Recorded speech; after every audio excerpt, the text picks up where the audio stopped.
everyone. Thank you for joining us for this 13 Plus FastCast. I'm Carson Courier. And I'm Mary Coleman. We want to begin today's newscast with the latest out of the Middle East. Now, the death toll continues to rise in Israel, and 22 Americans have now been confirmed dead. Here's what we know so far today. According to Israeli officials, at least 1,200 people have been killed in Israel. 1,100 people have been killed in Gaza, and up to 150 people are currently being held hostage in Gaza. Americans believed to be among the hostages. And this is new video from overnight showing the first round of ammunition from the United States arriving in Israel. If you remember, yesterday, President Biden vowed to stand with Israel. He said the United States will make sure Israel has what it needs to take care of its citizens, defend itself, and respond to this attack. Israel's Ministry of Defense thanked the U.S., saying in a statement, quote, "Our common enemies know that the cooperation between our militaries is strong and stronger than ever, and is a key part in ensuring regional security and stability." And our Alex Valdez has been working on a story in relation to the Middle East. You've been speaking with someone from Tucson. Yes. What is your story about this evening? So, very interesting story that is going to be airing tonight at 6:30. I talked with a local guy. He's from here in Tucson, but he spent time over in Jerusalem and Israel. His 3 kids were born there, so he has very good ties to the region, and he's just very distraught about everything that's happening. It's just horror to see all the videos and everything of that sort. So he mentioned to me that he was also part of the volunteer guard down there. Pretty much everybody down in Israel participate in this guard or volunteer in some type of way. So he did that for a number of years, and it's just really hitting home to him, really hitting home. So we'll have that story for you guys tonight at 6:30, live on 13 News. Awesome. Great. Thank you so much, Thank Alex. y'all. Thank y'all. Perfect. And continuing with your news now. Happening today, NASA revealing new details regarding asteroid Bennu. Scientists found water and carbon on the 4.5 billion year old asteroid. It's part of the University of Arizona run OSIRIS-REx mission. NASA Administrator Bill Nelson says it may be how those elements got to Earth in the first place. The carbon and water molecules are exactly the kinds of material that we wanted to find. They are crucial elements in the formation of our own planet. And they're going to help us determine the origin of elements that could have led to life.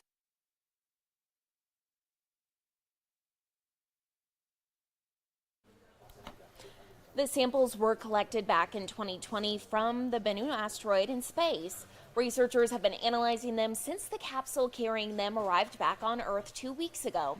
NASA says the sample contains an abundance of material which scientists are still studying.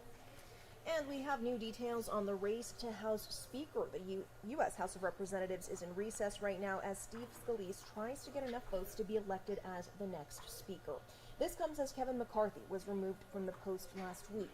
In a secret vote this morning, Scalise received 113 votes to become the nominee. Scalise needs 217 votes to win the Speaker's position if all House members vote. That means he can only lose 4 Republican votes. This is all happening with another government shutdown looming. Of course, we will keep you posted. And here at home, more money is going towards a new housing resource center here in the Southwest. Yeah, organizers say $3 million will be helping housing challenges with Hispanics and underserved communities that they are facing. Our Jack Cooper has more on the role that University of Arizona is playing in all of this. The University of Arizona is actually working with ASU, NAU, and the University of New Mexico on this. They'll all be working together, and they'll be looking at different ways why Hispanic and other underserved communities might be struggling when it comes to housing. Let's take a look at what they're going to be doing. The first thing is focusing on housing affordability. That means they'll be taking a look at access that people may or may not have to housing and how to help them with that. The next is climate, making sure that people can live in their homes during our hot summers and have access to things like water. And then finally, they'll be taking a look at the relationship between housing and health and making sure that people have access to things like healthcare facilities. Housing quality, housing affordability, housing access are all huge issues in the Southwest and frankly, huge issues across the country. And being able to sort of set up a center that really kind of targets these issues and can focus all of the great kind of academic research that happens at our various institutions to study these issues, is a really exciting opportunity, and I think a very timely one too. Now, I'm told the grant was already sent here, and $1 million worth was sent right here to the University of Arizona. This is a 3-year program, and leaders tell me that they cannot wait to get more people into homes. Reporting at the U of A, Jack Cooper, back to you.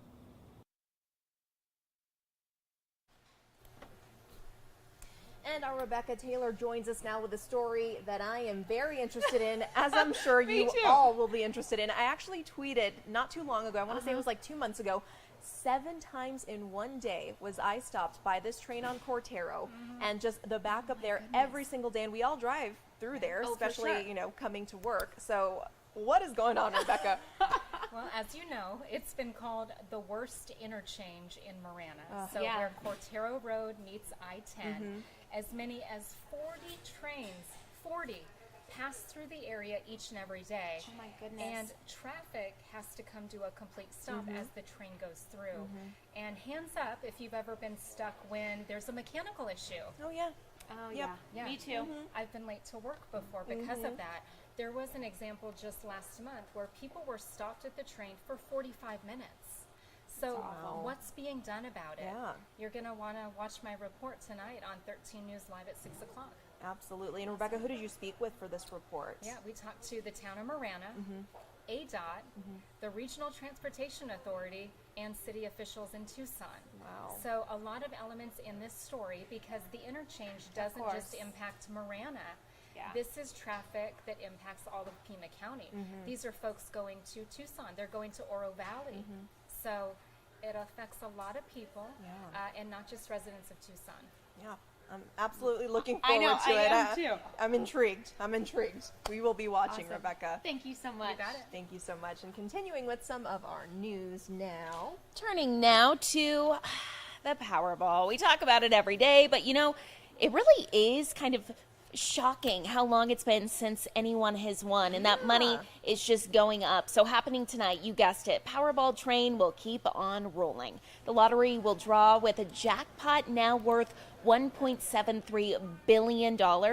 That's a cash value of $756 million. This would be the second largest prize in the game's history. It all comes after no one won on Monday night. Again, that drawing is tonight, so go out, buy your tickets, or you can get the app, buy them from your phone. Very easy. All Awesome. right. And if you win, let us know. Let us know. And we want a meteorologist, Corey Coates, to We step slide on in here. Perfect. Okay, so obviously temps are kind of cooling down a little bit, but I think the wind Yes. is something that we're worried about today. No, absolutely. I'm going to start off with showing how hot it was in October, if there's any relief in sight in terms of the temperatures. But yeah, I hope so. It does appear so. So this is what we had for October, right? We started the month really nice. 2 or near normal days, 2 below average days, and after that, a string of 6 straight above average days. One of them getting the triple digits, tying a daily record. And today, it was pretty toasty, like what we had. I mean, it just seems like every day has been 96, 95, 94. That's kind of what we have. That's our highest recorded temperature, so a little bit of an overachiever temperature-wise. When is the last time I've said that, right? I mean, I keep saying that. It's always been a couple degrees hotter than we think. Maybe it'll be a degree or 2 hotter than it is now for these locations. But overall, it's about as hot as you'll see it. So 94 Tucson. A little cooler, in fact, in 93 in Phoenix, 88 in Nogales. And overall, over the next hour or so, or the next few hours, I guess, it will be, in the low to mid-90s, then around sunset, around 6 o'clock, dipping into the 80s, and then really, it looks to turn to a really nice night temperature-wise. Temperatures crashing very, very quickly. Those clear skies allowing a lot more cooling during the night, getting into the mid-70s by around 10 o'clock. So it'll be toasty. It will end up being pretty nice very quickly with those temperatures crashing quickly during the night. So here's the upper level pattern we have right now. You can see to our north, that is a trough. That is actually helping contribute to the windy conditions, but what it's also going to do as it continues to move a bit more southward is cool us down considerably starting tomorrow and through Friday. So we'll have those cool days to end our week, but You don't like the word but after I say something about cool, right? 'Cause here comes another little ridge that's going to start forming late this weekend, heating us up, really peaking in intensity through early this week, but then you'll see that trough weaken just a bit, move a bit more to the south, and that'll help cool us down just a bit by mid next week. So you're getting cooler, you're going to get hotter, and then you're going to get cooler again. That's really the whole deal with the temperatures. But what I said, right, that trough that's digging into our region, that's helping bring a lot of very gusty winds at the surface. This is what we have right now, a lot of spots seeing 25 mile per hour plus gusts, including 30 mile per hour gusts in Wilcox and Green Valley. Those winds will remain fairly strong over the next couple of hours, but then once 4 or 5 o'clock hits, those winds really drop off a cliff, where you can see right around 8 o'clock you don't have, that sun that's allowing the heating, and therefore, getting those strong winds from the upper level down to the surface, and will really just turn into not much in terms of gusty winds. Some localized gustier spots, but overall a lot less gusty during the overnight hours. Again, we do have a risk for some windy conditions tomorrow, but you can see mostly reserved to the far extreme eastern portions of our viewing area. And over here is the wind trend, right? Still gusty for Thursday, really diminishing Friday and Saturday. Maybe those winds jump up just a bit, but nothing to cause any concern through the weekend and early next week. And here's the temperatures, right? I talked to you about the seesawing of it, right? Really nice. Look at Thursday and Friday. So that's about average for this time of the year. Although it may seem very cool, but that's like normally what you see. But then you see those temperatures, and there's a chance. The chance we get to the triple digits. Monday would be the best day. I know. I didn't. Another ridge is really forming. When was it? Was it on Monday that you told me this was the last triple-digit day that we would see? That was my forecast. That was my prediction. But hey, listen, predictions are broken all the time. And listen, we're not predicting 100 degrees, but I'm telling you that it is certainly in the range of outcomes with this pretty strong ridge that's looking to form. And if that were to happen, it would be one of the latest dates ever. And I think I would have to go back to, looking at the record books. It may be the latest date ever for triple-digit days. So that's something we certainly do have our eyes on. But from early this week on, it will cool down just a bit. So now let's talk a little bit of the moisture in the air. We can have a chance for some showers, any storms. Well, you can see a little bit of moisture trying to pump in from the northwest, but not doing enough for us to produce anything. All that activity with that trough I told you, that's producing a little storm to our north, but all of Arizona is unfortunately remaining dry. And to say we've been in a dry stretch, that's a little bit of an understatement, right? So the last time we've seen measurable rainfall, 28 days ago, back in September 13th, just a 34th of an inch over the last 40 days. So a dry monsoon, an early end to monsoon, and fall is not giving us anything really in terms of rain, and that's unfortunately brought about some drought concerns. So the darker the red, the higher the drought concerns. You can see where those areas are around Phoenix, south of Tucson, as well as especially east of Tucson towards New Mexico border, dealing with some really, really tough drought issues. And this is what we currently have. Half the state over in moderate drought, about a quarter under severe, 6% under extreme. But guys, just 3 months ago, after the really nice wet and cool winter and spring we had, we really didn't have any drought concerns, just 1% under a moderate risk. And compared to that to a year ago, we seem to be reverting back a little bit to the concerns we had a year ago, and it seems to be a little bit worse with us a much higher in the severe and extreme category. So will we bust out of this drought and this dry spell over the next 7 days? We're not expecting much, right? So everyone in southwestern portions of the state are going to remain dry, unfortunately. Well, let's just end on a worse note. Sorry. Corey. Listen, I'm just the messenger, guys. I apologize. All right. We'll take it. All right. Well, to a trending story now. Jada Pinkett Smith and husband Will Smith have apparently lived completely separate lives since 2016. Jada revealed that in an interview with Hoda Kotb. Now, the Hollywood couple married in 1997 and have addressed separations and marital troubles before, but never this specifically. Though it's not a legal divorce, Pinkett Smith describes it as, quote, essentially a divorce without papers. So, we have questions. Smith and Pinkett both share 2 children, Willow and Jaden, as well as a son, Trey, from Will Smith's first marriage. Representatives for Smith and Pinkett Smith did not immediately respond to questions for comment. So many questions. I know. That's all I can say. I think the biggest one is why. Especially after, there was so much spotlight on Will Smith for the slap, the iconic slap around the world, during the Oscars. So,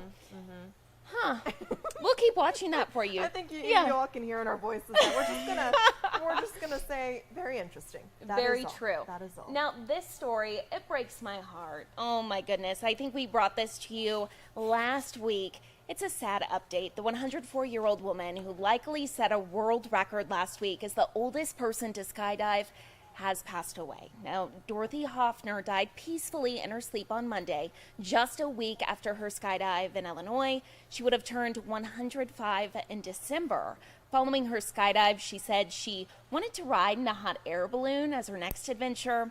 Hoffner's skydive was actually the second time she jumped from a plane. She first did it when she was 100 years old. So, I mean, talk about a life well lived, though. Absolutely. So it is a sad story, but I think she would probably agree that she lived life to its fullest until Absolutely. the very end, Yeah, and passing away in her sleep. I mean, peacefully. exactly. So, Right.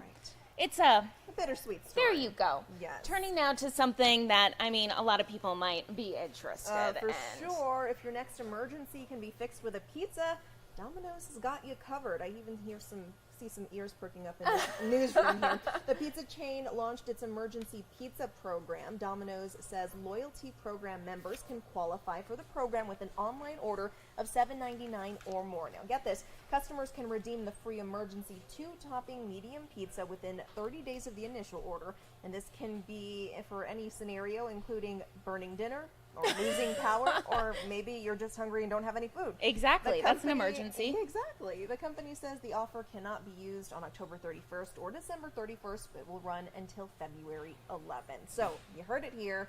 Free pizza, emergency pizza. It's pretty hilarious, Too honestly. funny, and I love how they save themselves, you know? Oh, yeah. Don't order on Halloween. And you can't have an emergency on New Year's Eve. Nope, But, sorry. you know, any other day, you're good to go. So, as long as you guys meet those qualifications, get you some free pizza. Oh, yes. And turning now to a live look outside to end our FastCast. Looking pretty nice out there. As Corey was saying, it's slowly starting to cool down, but going to get hot again later into the week. So definitely enjoy it while you can. All right, we will see you all later on 13 News here on our FastCast at 7:30 and also on air. That's where I was going with it. You can catch all of our shows on air as well. Have a great afternoon. See you soon.